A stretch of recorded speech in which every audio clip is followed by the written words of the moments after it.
Allez, on continue. Tu nous parles de Rails Composer. Ouais. Rails Composer, donc pour ceux qui font du Rails, ils doivent savoir ce que c'est, je pense. Ouais. Et pour les autres, je vais expliquer rapidement. Donc dans Rails, quand on démarre une nouvelle application, on tape Rails new, le nom de l'application. En plus, je l'ai mentionné. Tu l'as déjà dit, ouais.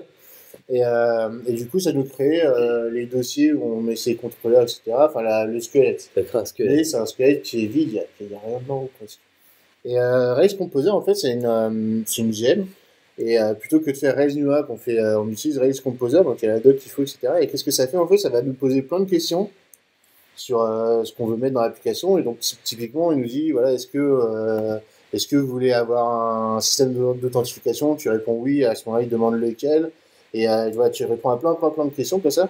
Et tous les trucs un peu de base qu'on utilise un peu partout, assez classiques, genre le système de pager, est-ce que tu veux mettre Bootstrap ou pas, etc.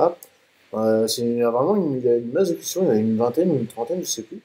Et du coup, une fois qu'on a fini, il nous génère tout, il installe tout, et du coup, on peut tout de suite commencer à démarrer le vrai code de l'implémentation de l'application. Voilà. Et on n'a pas besoin de s'emmerder à reconfigurer tout ce qu'on configure à chaque fois habituellement. Ouais, c'est cool, le Stripe, tout ce qu'il veut. Ouais, il y a vraiment beaucoup de choses en fait, c'est vachement bien. Et tu t'en sers? Ouais, oui, dès que je démarre une nouvelle application Rails, je passe par ça. D'accord. Et là, du coup, le mec qui développe ça, il avait fait un Kickstarter, parce que du coup, il en fait un peu son métier, qui a réussi. Et il demandait pas mal de sous en plus, c'était 8000 il demandait 8... attends. Aujourd'hui, il en est à 8505 dollars de levée. Et il en demandait 5000 au minimum. Je sais pas, j'arrive même pas à trouver. Voilà. En tout cas, du coup, ça a réussi. Et donc là, il a commencé à rajouter les choses. Et notamment, il est en train de le réécrire pas mal de parties de Rails Composer. Et il a déjà commencé à rajouter. Là, maintenant, quand on démarre une nouvelle application, on peut même installer des thèmes de Bootstrap. Sur Bootstrap, cool, il y avait des thèmes. Il y a une série de thèmes. Et du coup, on peut directement les intégrer dans... C'est ça, mine de rien, intégrer un thème dans Rails, c'est un peu chiant parce que tu es obligé de... Ah, ils voulaient 5000 dollars, pardon. Ouais, ils voulaient 5000 dollars et ils sont passés à 2000. Voilà, donc c'était l'occasion de parler de Rails Composer. Et puis, j'en vois de plus en plus des projets open source comme ça qui passent un peu par Kickstarter pour aider à maintenir le code.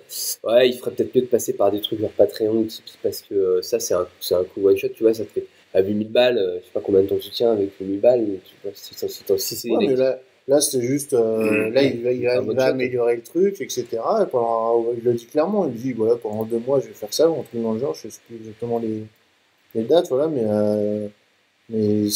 moi, je trouve pas ça dérangeant, parce qu'une fois que ça c'est fait, il n'y a pas besoin spécialement faut le maintenir, mais il n'y a pas besoin spécialement d'avoir un mec qui est en permanence dessus. Ouais, bah justement, ouais, ça, du coup, tu vois, s'il veut, c'est vrai que c'est le genre de choses, moi, je trouve ça cool. Ouais, une fois que c'est fait, comme Rails, c'est un framework et surtout un écosystème qui est mature.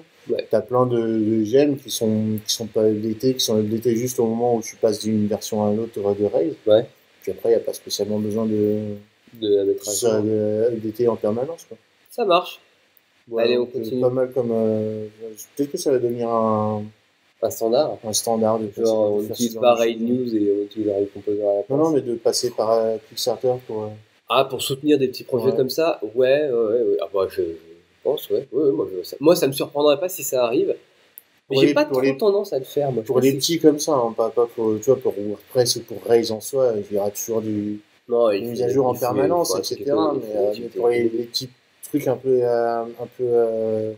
j'allais dire alternatif, non, mais un peu à côté, je pense que c'est une bonne solution, en fait. D'accord. Ouais, c'est clair. Allez, top.